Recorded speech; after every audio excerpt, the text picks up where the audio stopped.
उत्तर प्रदेश कांग्रेस के प्रदेशाध्यक्ष और वाराणसी से पूर्व लोकसभा प्रत्याशी अजय राय अपने एक विवादित बयान को लेकर अंतर्राष्ट्रीय मीडिया खासकर पाकिस्तान में छाए हुए हैं। 4 अप्रैल को वाराणसी में दिए गए उनके बयान को पाकिस्तान के प्रमुख न्यूज चैनल ARY ने न सिर्फ अपनी हेडलाइन बनाया बल्कि तथाकथित तौर पर भारत की रक्षा नीति और राष्ट्रीय सुरक्षा को कटघरे में खड़ा कर दिया है। आखिर क्या कहा था अजय राय ने जिससे पाकिस्तानी मीडिया को भौंकने का मौका मिला?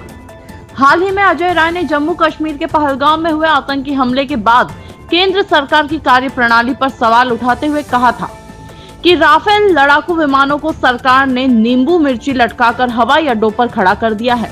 ये अब केवल दिखावे के लिए हैं, जैसे कोई खिलौना हो गया हो। आतंकी हमले हो रहे हैं लेकिन इन विमानों का कोई इस्तेमाल नहीं किया जा रहा है।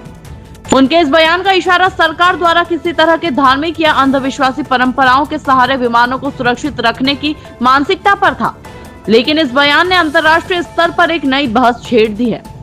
अब जानिए पाकिस्तानी मीडिया ने कैसे उठाया मुद्दा। ARY न्यूज ने अजय राय के बयान को प्रमुखता से चलाया।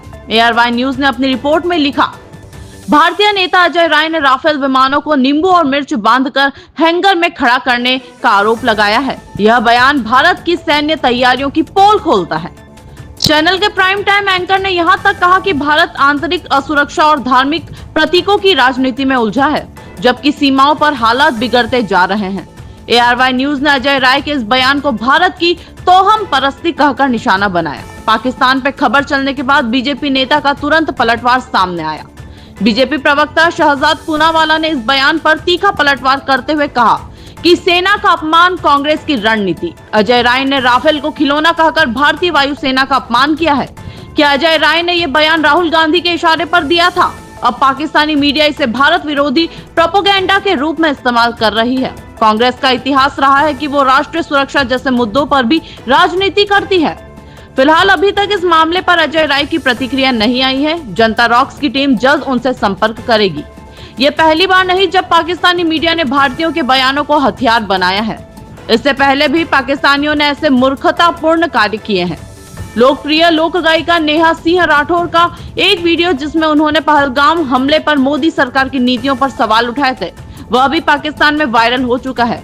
उस वीडियो को ट्विटर पर PTI प्रमोशन नाम के हैंडल ने शेयर किया था, जिसमें कहा गया, इस भारतीय लड़की ने पहलगाम हमले के पीछे की सच्चाई उजागर की है और बताया कि इसे चुनावी फायदे के लिए इस्तेमाल किया जाएगा। अब सवाल उठता है कि क्या विपक्ष की आलोचना देश विरोधी प्रचार का हथियार बन रही है? लोकतंत्र में सरकार की आलोचना करना विपक्ष का अधिकार है, लेकिन जब उनके बयान विदेशी मीडिया द्वारा भारत की सुरक्षा, सैन्य प्रतिष्ठानों और राष्ट्रीय नीति पर संदेह फैलाने के लिए उपयोग किए जाने लगे तो यह एक बड़ी चिंता का विषय बन जाता है।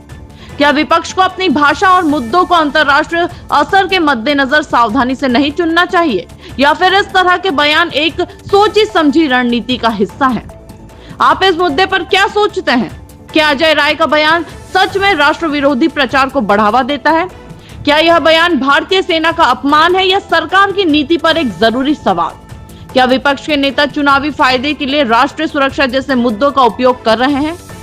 कमेंट बॉक्स में अपनी राय जरूर दें। वीडियो को लाइक करें, शेयर करें और सब्सक्राइब करना न भूलें चैनल को।